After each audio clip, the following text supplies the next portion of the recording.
Assalamualaikum warahmatullahi wabarakatuh. Perkenalkan, nama saya Aisyah Hai Putri dari Universitas Muhammadiyah Sumatera Barat, Fakultas Teknik, Jurusan Teknik Sipil. Pada kali ini saya akan membacakan materi tentang perencanaan bendungan untuk memenuhi ujian akhir semester mata kuliah irigasi dan bangunan air 2. Bendungan atau waduk tidak saja sebagai tampungan air pada saat musim hujan, tetapi dapat dimanfaatkan untuk tujuan lainnya. Tetapi, dalam tahap perencanaannya perlu dilakukan studi-studi yang seksama supaya didapat tujuan yang optimal. Tujuan pembuatan bendungan ini yaitu sebagai sarana untuk mengendalikan banjir, melestarikan tanah dan sumber-sumber air serta pengendalian erosi. Kondisi aliran sungai pada saat musim hujan mempunyai debit yang sangat besar. Besaran debit yang lewat tersebut tidak ada manfaatnya, bahkan sering sekali menjadi masalah baik di sepanjang alur sungai itu sendiri maupun daerah-daerah di sekitarnya. Sedangkan di saat musim kemarau, alur sungai mempunyai debit yang sangat minim. Daerah-daerah sekitarnya kering, pertanian dan perkebunan kekurangan air. Kesenjangan kondisi akibat perubahan musim tersebut perlu dilakukan pengkajian supaya besaran debit yang terjadi bisa dimanfaatkan dan tidak menjadi masalah lagi, sehingga ketersediaan air pada saat musim hujan tidak berkelebihan dan pada saat musim kemarau tidak terlalu kekurangan. Salah satu pendekatan dalam pemecahan masalah ini perlu dibuat sebuah bangunan penampung air di alur sungai tersebut, yaitu bendungan atau waduk. Bendungan atau waduk tidak saja sebagai tampungan air pada saat musim hujan, tetapi dapat dimanfaatkan untuk tujuan lainnya. Tetapi, dalam tahap perencanaannya, perlu dilakukan studi-studi yang seksama supaya didapat tujuan yang optimal. Kelayakan pembangunan bendungan selalu ditinjau dari berbagai aspek, baik kelayakan teknik, kelayakan ekonomi, dan kelayakan sosial, bahkan secara politik. Aspek-aspek terpenting yang mendorong timbulnya gagasan pembangunan sebuah bendungan terlebih dahulu diketahui yang biasanya adalah: yang pertama, pentingnya eksistensi bendungan tersebut ditinjau dari segi-segi ekonomis maupun lainnya. Tujuan pokok pembangunan dari bendungan. Yang ketiga, fungsi pokok yang akan dibebankan pada calon bendungan. Yang terakhir, perkiraan kemampuan teknik dari calon bendungan. Tujuan dan manfaat pembangunan bendungan. Yang pertama, tempat penampung air untuk persediaan di musim kemarau dan pada waktu musim hujan dapat mengurangi debit banjir di hilir bendungan. Yang kedua, tempat pengendapan lumpur dan pasir atau sedimen yang terbawa air sebagai hasil erosi di daerah pengaliran sungai di hulu bendungan. Yang ketiga, sebagai air waduk akan meresap ke dalam tanah sekitarnya sehingga memperbesar cadangan air tanah dan memperbesar ketersediaan air pada musim kemarau. Yang terakhir, air waduk bisa dimanfaatkan untuk perikanan dan tempat rekreasi. Perencanaan bendungan. Yang pertama, studi kelayakan pendahuluan. Yang satu, pengumpulan data. Data-data yang diperlukan adalah sebagai berikut. Yang A, peta-peta topografi. Yang B, peta-peta geologi. Yang C, foto udara. D, data klimatologi. E, data hidrologi. F, data jaringan irigasi atau pengairan. Yang G, lain-lain seperti land use, kehutanan, perkebunan, data tenaga listrik, bangunan, dan lain-lain. Yang kedua, pengujian. Pengujian yang dimaksudkan adalah melakukan kalibrasi data-data yang sudah terkumpul.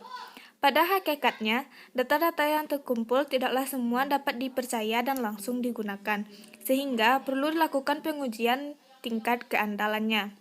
Pengujian dilakukan dengan membandingkan pemeriksaan dan mencari kesamaan dari data-data yang terkumpul dengan kondisi yang sebenarnya. Sehingga pada tahap ini perlu dilakukan peninjauan ke beberapa lokasi di lapangan. Yang B, studi kelayakan. Yang pertama, penelitian topografi. Kegiatan penelitian topografi dilaksanakan dalam areal Rencana Gendangan Waduk. Eksis bendungan, tanggul, dan lokasi fasilitas bangunan serta rencana saluran pensuplai air ke areal daerah irigasi. Lingkup kegiatan penelitian topografi akan dilakukan meliputi A. Pemasangan benchmark baru, B. Pengukuran poligon dan waterpass pada areal rencana waduk dan daerah genangannya. Yang C. Pengukuran situasi detail areal rencana waduk dan daerah genangannya. D. Pengukuran profil memanjang dan melintang di sungai sekitar eksis dam hingga batas daerah genangan. E. Pengolahan dan analisa data hasil pengukuran di lapangan. F. Penggambaran hasil pengukuran situasi detail dalam daerah genangan yang disajikan dalam bentuk peta situasi bendungan dan daerah genangan dengan beda kontur 1 meter. 2. Penelitian meteorologi dan klimatologi. Data yang diperoleh adalah temperatur, kelembaman, curah hujan, angin, tekanan udara, radiasi matahari, dan penguapan di suatu daerah selama periode tertentu. 3. Penelitian hidrologi. Tujuan penelitian adalah untuk mencari parameter hidrologi, yaitu besaran hujan dan debit air sebagai data masukan dalam perhitungan saluran penggelak, bendungan utama, bangunan pelimpah, sedimentasi, dan volume waduk. Yang keempat, penelitian geoteknik. Penelitian geoteknik dan mekanika tanah adalah untuk meneliti, mempelajari, menyelidiki keseimbangan dan perubahan dari tanah, jenis dan sifat tanah, pelapukan, zon gempa baik di lapangan maupun di laboratorium.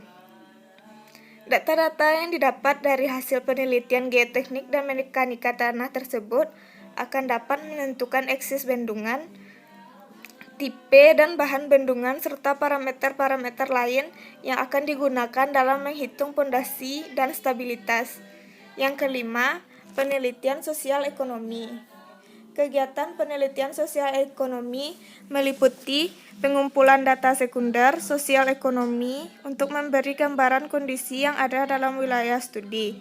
Pengumpulan data dilakukan dengan pola pendekatan langsung pada instansi yang terkait sesuai kebutuhan data yang diperlukan, sehingga akan didapatkan data pada kondisi sebelumnya ada pembangunan sebagai bahan pengembangan pada saat pelaksanaan pasca proyek.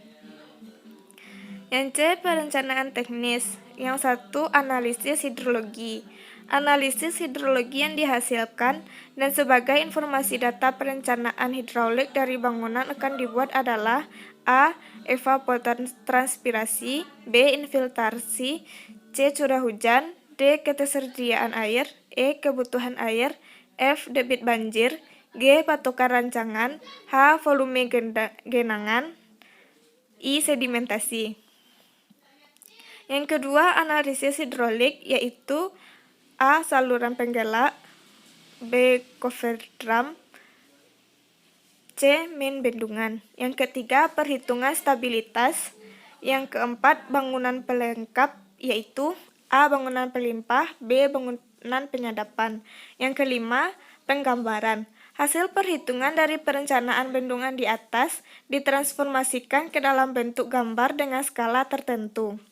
Yang keenam, analisa ekonomi. Hasil perhitungan anggaran biaya dari informasi gambar bestek didapatkan besaran tertentu. Hitungan ini akan dijadikan informasi pembuatan awal kerja. Yang D. Pelaksanaan pembangunan. Rencana pelaksanaan konstruksi dibuat sedemikian rupa sehingga urutan pelaksanaannya yang efektif dan efisien tidak tumpang tindih. Secara umum, urutan pekerjaan dilakukan mulai dari pembuatan jalan atau access road, pembuatan base camp, dan mobilisasi. Lalu, urutan pekerjaan tersebut berbeda untuk setiap tipe bendungan. Program dan schedule pelaksanaan serta jenis dan kapasitas pekerjaan supaya disusun secara teliti yang didasarkan pada karakteristik masing-masing pekerjaan dari setiap komponen bendungan. Juga perlu dipertimbangkan terhadap kondisi medan pelaksanaannya. Sekian materi dari saya. Apabila ada salah dan janggal, saya mohon maaf. Wassalamualaikum warahmatullahi wabarakatuh.